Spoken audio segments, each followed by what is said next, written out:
2024 gather Telangana film അവാർഡുകൾ തൂത്തുവാരി ദുൽഖർ ചിത്രം lucky Bhaskar. ദുൽഖറിന് special jury പുരസ്കാരം ഉൾപ്പെടെ 4 അവാർഡുകളാണ് സിനിമയ്ക്ക് ലഭിച്ചത്. മികച്ച മൂന്നാമത്തെ മികച്ച ചിത്രം, മികച്ച എഡിറ്റിംഗ്, മികച്ച തിരക്കഥ എന്നിവയാണ് സിനിമയ്ക്ക് ലഭിച്ച മറ്റു പുരസ്കാരങ്ങൾ. വെങ്കി അഡ്ലോഡിയാണ് സംവിധാനം ചെയ്തിരിക്കുന്ന ചിത്രം. ഒരു ഇടവേളയ്ക്ക് ശേഷം ദുൽഖറിന്റെ തിയേറ്ററിലെത്തിയ ലക്കി ഭാസ്കർ മികച്ച പ്രതികരണം നേടുകയും ബോക്സ് ഓഫീസിൽ 100 കോടിക്ക് മുകളിൽ കളക്ഷൻ നേടുകയും ചെയ്തിരുന്നു. കേരളത്തിൽ സിനിമയ്ക്ക് വലിയ നേട്ടമാണ് ഉണ്ടാക്കാൻ സാധിച്ചത്. ആദ്യ ദിവസം 2.35 കോടിക്ക് നേടിയ കേരളത്തിൽ നിന്ന് ചിത്രം തുടർന്നുള്ള ദിവസങ്ങളിൽ കളക്ഷനിൽ കുതിപ്പുണ്ടാക്കാനും സാധിച്ചു. 21.55 കോടിയായിരുന്നു സിനിമയുടെ കേരളത്തിൽ നിന്നുള്ള ഫൈനൽ കളക്ഷൻ. ചിത്രത്തിലെ ദുൽഖറിന്റെ പ്രകടനം ഏറെ ശ്രദ്ധ നേടിയിരുന്നു.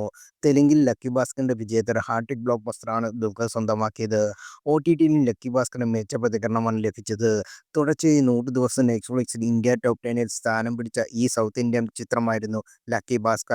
RRR, ദേവര, കൽക്കി, 2898 AD എന്നീ സിനിമകളെ പിന്തള്ളിയായിരുന്നു ലക്കി ഭാസ്കർ ഈ റെക്കോർഡ് കൈവരിച്ചത്. ലക്കി ഭാസ്കർ നിർമ്മിച്ചിരിക്കുന്നത് സൂര്യദേവര, നാഗവംശി, സായി സൗജന്യ എന്നിവരുടെ നേതൃത്വത്തിലുള്ള സിതാര എന്റർടൈൻമെന്റും ഫോർച്യൂൺ 4 സിനിമാസും ചേർന്നാണ്. മീനാക്ഷി ചൗധരിയായിരുന്നു ചിത്രത്തിലെ നായികാവേഷത്തിൽ എത്തിയത്.